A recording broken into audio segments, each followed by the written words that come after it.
अस्सलामुअलैकुम everyone, welcome to my channel. आज की वीडियो में हम स्टार्ट कर रहे हैं class 12 exercise number 7.3 question number 6। तो देखें क्वेश्चन नंबर 6 मेरे पास क्या है, रिड्यूस द फॉलोइंग इक्वेशन। ठीक है, reduce the equation two the, ठीक है सर मुझे क्या करना है, इस इक्वेशन को रिड्यूस करना है किस में, स्लोप इंटरसेप्ट फॉर्म में, टू इंटरसेप्ट फॉर्म में और नॉर्मल और परपेंडिकुलर फॉर्म में। तो सबसे पहले मैं यहाँ को क्लियर करूँगा कि स्लोप इंटरसेप्ट फॉर्म क्या होती है। ठीक है, हमने क्वेश्चन नंबर 5 में डिस्कस किया था, लेकिन अगर आपने क्वेश्चन नंबर 5 की वीडियो नहीं देखी तो काइंडली पहले क्वेश्चन नंबर 5 की वीडियो देख लीजिए। ठीक है, स्लोप इंटरसेप्ट फॉर्म। सर अब ये क्या होती है देख लीजिए, हमारे पास ये पहली फॉर्म है, इसमें क्या है, इसमें है y = mx + c। ये क्या होती है, स्लोप इंटरसेप्ट फॉर्म। दूसरी हमारे पास फॉर्म क्या है, two intercept form, two intercept form. ठीक है भाई, हमने क्या मेंशन किया, टू इंटरसेप्ट फॉर्म। और हमारे पास ये क्या होती है भाई, उसने कहा सर ये हमारे पास होती है x/a + y/b = मेरे पास क्या आता है 1। ठीक है, थर्ड मेरे पास क्या है, नॉर्मल और परपेंडिकुलर फॉर्म। ठीक है सर, मेरे पास क्या है, नॉर्मल, ठीक है, और परपेंडिकुलर फॉर्म। तो मैंने मेंशन कर दिया नॉर्मल और परपेंडिकुलर फॉर्म। अब याद रखिएगा, नॉर्मल और परपेंडिकुलर फॉर्म अगर स्ट्रेट लाइन की जनरल फॉर्म गिवन है तो फिर मेरे पास क्या होती है, फिर मेरे पास होती है a/√a² + b² × x। फिर मेरे पास क्या होगा, प्लस b/ आगे क्या आ जाएगा मेरे पास, डिवाइड बाय a² + b² × क्या हो जाएगा y। फिर इक्वल्स टू क्या हो जाएगा, -c, और इसके डिनोमिनेटर में मेरे पास क्या रहेगा, √अगेन a² + b²। अब मैं यहाँ पे आपको सबसे पहले बता दूं कि सर जनरल फॉर्म आपके पास ऑफ स्ट्रेट लाइन क्या होती है, ax + by + c equals to क्या होता है, 0। ठीक है, क्या लिखूंगा, ax + by + c = 0। तो अगर मुझे नॉर्मल और परपेंडिकुलर फॉर्म चाहिए तो जो भी कांस्टेंट टर्म होगी वो राइट हैंड साइड पे जाएगी, अगर प्लस होगी तो माइनस हो जाएगी और माइनस होगी तो प्लस हो जाएगी। फिर सबको डिवाइड करवाऊंगा किससे, √a² + b², √a² + b² और √a² + b² से।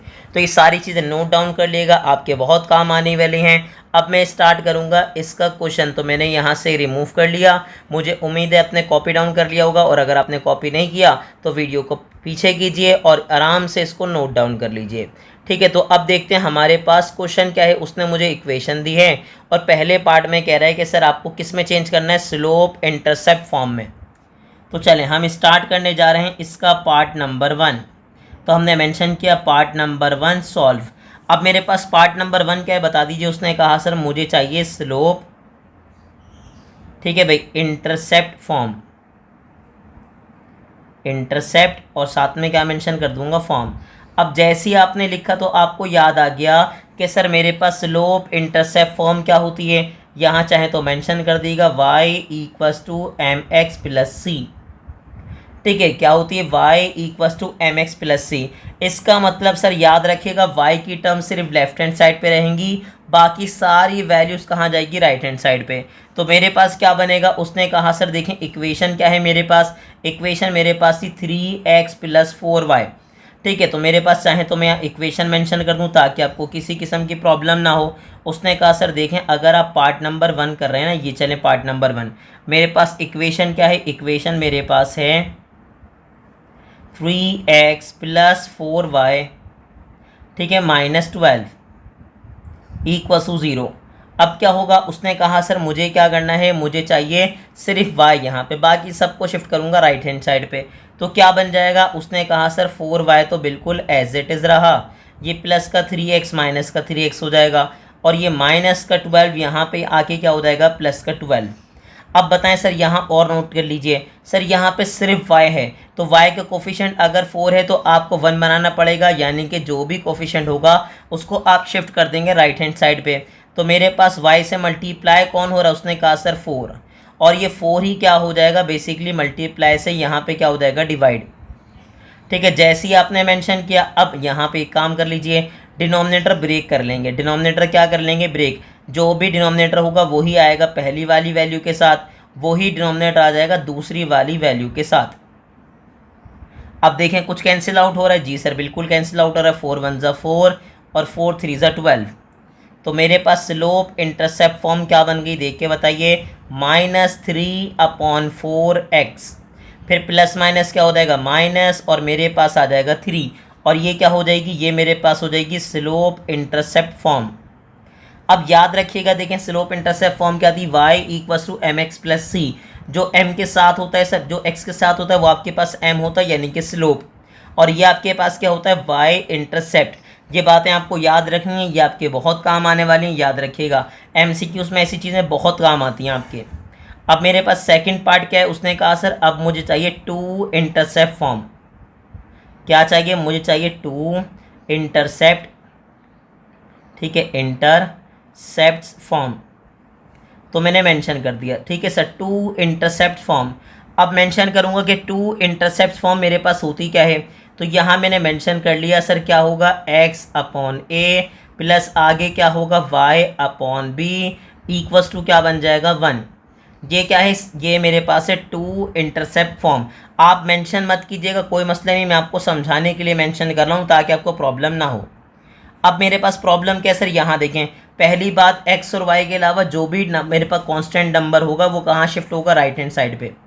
तो इक्वेशन क्या थी, इक्वेशन पे फोकस कीजिए, मेरे पास इक्वेशन है 3x + 4y, तो ये माइनस का 12 राइट हैंड साइड पे जाएगा, क्या हो जाएगा +12, तो 3x + 4y इक्वल्स टू बन गया 12। अब अगेन एक प्रॉब्लम है सर, प्रॉब्लम क्या है, जो भी राइट हैंड साइड पे मुझे चाहिए वो 1, तो यहाँ पे क्या है 12 है, तो इसको मैं 1 कैसे बनाऊंगा सर, इसको 1 बनाने के लिए मैं मेंशन कर दूंगा डिवाइडेड बाय 12, ठीक है, ऑन बोथ साइड। मैं क्या करूंगा, मैं पूरी इक्वेशन को इसी नंबर से क्या करवा दूंगा डिवाइड। 12 को अगर मुझे 1 बनाना है तो मैं पूरी इक्वेशन को किससे डिवाइड करवा दूंगा 12 से, 3x को भी किससे डिवाइड करूंगा 12 से, सर आगे मेरे पास क्या है 4y, इसको भी किससे डिवाइड कर दूंगा 12 से, और 12 को भी किससे डिवाइड कर दूंगा 12 से।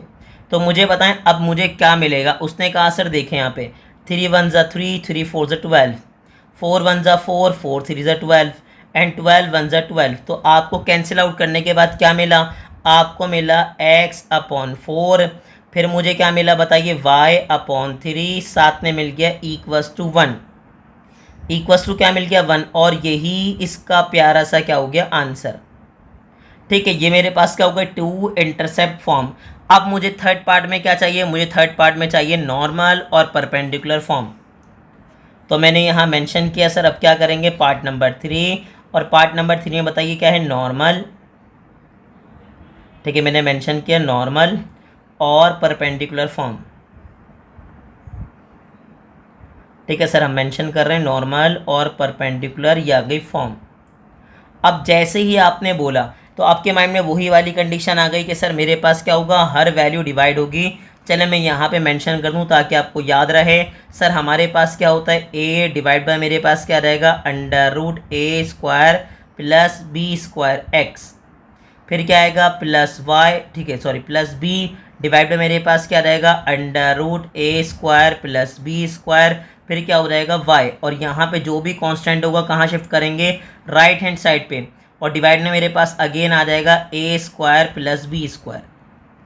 ये मेरे पास क्या है नॉर्मल और परपेंडिकुलर फॉर्म, ठीक है सर। अब आगे बढ़ जाइए, उसने कहा सर जैसे ही आपने इसको मेंशन किया, अब मुझे एक बात याद आ गई कि सर मेरे पास इक्वेशन क्या है, मेरे पास इक्वेशन है 3x + 4y, आगे क्या है -12। तो मैंने आपको क्या कहा, जो भी कांस्टेंट होगा वो कहाँ होगा, राइट हैंड साइड पे, तो ये -12 इधर आके क्या हो जाएगा +12, ठीक है। अब जर्नल इक्वेशन अगर आपको याद हो तो मेरे पास क्या होती है, मैं यहाँ बता दूँ ax + by + c equals to 0। Sir जो x का कोफिशिएंट होता है वो आपके पास a होता है, जो y का कोफिशिएंट वो होता है वो क्या होता है b।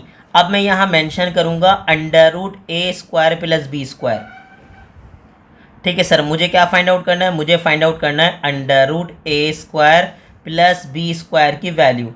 तो मुझे बताएं √a² + b² की वैल्यू होगी क्या, उसने कहा 3 का स्क्वायर, और सर यहाँ पे क्या हो जाएगा 4 का स्क्वायर। अब बताएं 3 का स्क्वायर क्या होगा 9, ठीक है, 4 का स्क्वायर क्या हो जाएगा 16, ठीक है, दोनों को प्लस करूँगा तो मेरे पास आएगा 25, और सर जैसे ही आप रूट लेंगे तो आपको क्या मिल जाएगा 5। ठीक है, अब क्या करेंगे, जो भी वैल्यू आई है देखें सबसे डिवाइड कौन हो रहा है, under root a square plus b square, under root a square plus b square, under root a square plus b square. यानी कि मैं यहाँ मेंशन कर दूंगा कि सर मैं क्या करवा रहा हूँ, डिवाइड बाय 5। ठीक है, ऑन बोथ साइड। ठीक है भाई, ऑन बोथ साइड्स। बेसिकली 5 से क्यों डिवाइड कर रहे हैं, क्योंकि सर याद रखिएगा under root a square plus b square की वैल्यू क्या है 5, तो सारी वैल्यूज इसी से डिवाइड हो रही हैं, under root a square plus b square से, और इसकी वैल्यू मेरे पास क्या है 5। यानी कि मैं सबको डिवाइड करवा दूंगा किससे, 5 से। सर मेरे पास क्या होगा, 3/5 हो जाएगा, साथ में हो जाएगा x। फिर मेरे पास क्या आएगा बताइए, उसने कहा सर मेरे पास हो जाएगा 4/5, फिर आ जाएगा y, और मेरे पास यहाँ आ जाएगा 12/5। अब अगर आपको प्रॉपर याद हो, नॉर्मल और परपेंडिकुलर फॉर्म बेसिकली होती क्या है, जो हमारे पास हमने डायरेक्टली पढ़ी थी वो क्या थी, x cos अल्फा। ठीक है, प्लस क्या था, plus y sine alpha equals to क्या होता है, p। ठीक है सर, याद रखिए क्या होता है, x cos alpha plus y sine alpha equals to p। ये आपके पास बेसिक स्टैंडर्ड फॉर्म है किसकी, नॉर्मल और परपेंडिकुलर फॉर्म की। ठीक है, अब इसमें पहले मेरे पास क्या आ जाएगा, उसने कहा सर x, फिर मेरे पास क्या आ जाएगा, फिर मेरे पास आ जाएगा 3/5, फिर क्या आ जाएगा y, और फिर सेकंड में कौन आ जाएगा, फिर मेरे पास आ जाएगा 4/5, और सर ये इक्वल्स टू क्या हो गया, इक्वल्स टू हो गया 12/5, और ये आपके पास हो गया प्रॉपर आंसर, जिसको मैं क्या कह सकता हूँ, नॉर्मल और परपेंडिकुलर फॉर्म।